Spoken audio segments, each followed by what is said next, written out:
the police have literally cut my house off from all directions.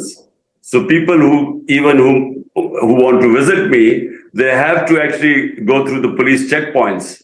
So, it means there's going to be yet another operation. I've had about 3 or 4 operations on my house. But this time the government announced that there were 40 terrorists holed up in my house. And that was going to be the pretext. I mean, they are by terrorists, I suppose they mean the violence that was sparked after your last arrest. I mean, just to clear this up, I mean, did anybody in your organization have any role in organizing that, in orchestrating that? Did they know it was happening? Did they take part in it? What were the events?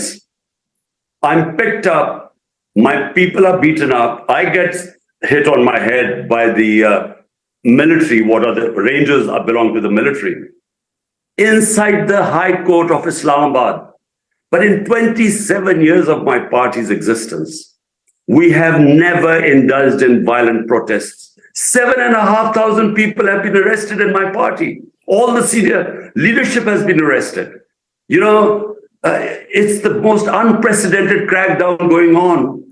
But the history of Pakistan since its inception has been of the army stepping in against democratically elected leaders at different times. I mean, can Pakistan ever break this cycle of an army that always moves when it's not happy with what's going on? Look,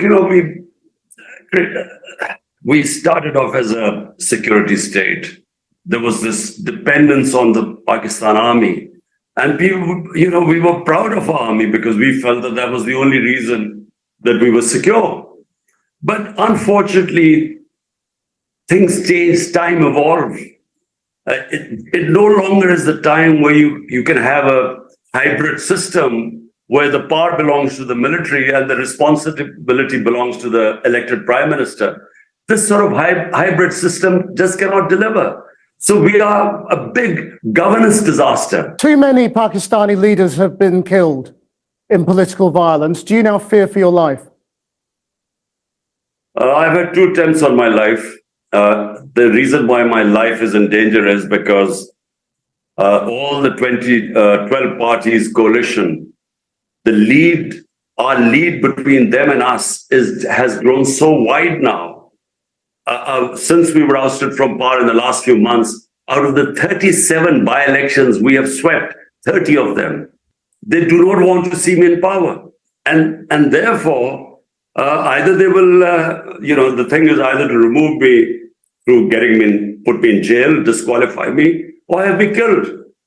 You've spent 30 years pledging to rid Pakistan of corruption. Have you failed ultimately? No, well, 27 years I started my movement, which was for rule of law, basically. When you don't have rule of law, you have corruption. Reason why the developing world is poor, because they don't have rule of law. The powerful are above law. And when you look back at your time in power, do you think there is more that you could or should have done to take on these powerful forces within the country? Well, with hindsight, when I won the election and I had a coalition government with a thin majority, I should have called for re-elections.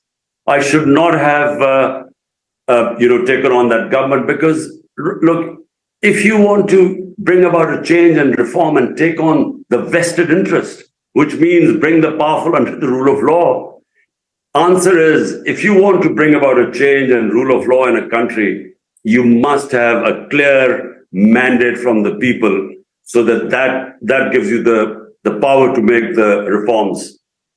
Imran Khan, thank you very much indeed. Pleasure. Thank you for your time.